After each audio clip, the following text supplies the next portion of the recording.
биз курнамызга алынып боз үйдө өлгөн адам жатканы менен эле айырмаланбаса, тойдон айырма болбой калды.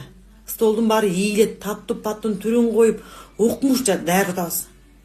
Аны ким үчүн кылабыз? Өлгөн адамга ал кереги жок. Өлгөн адамга ал маанисиз. Кошуна үчүн кылабызбы? Кошуналар келип жеп туруп, жылкыңар жеп туруп кетип калат. Туугандар үчүнбү?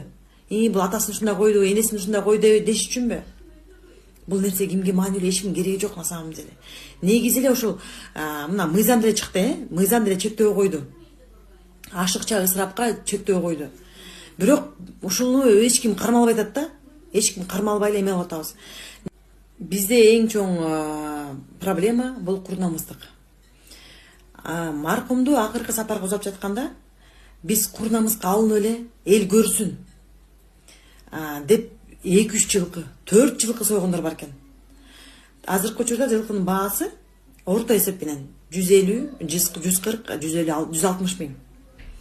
Анан колунда барларга теңелебиз деп курнамызга алдырып, бир туган монча чыгарасыңар, чыгарабыз, эме жылкы союш керек деп кыйналып атып, кырылып атып, ошол жылкыны союп, бир эмес 2-3 союп, эртеси күнү кырылып жүзөшпөй калган бир туугандар бар.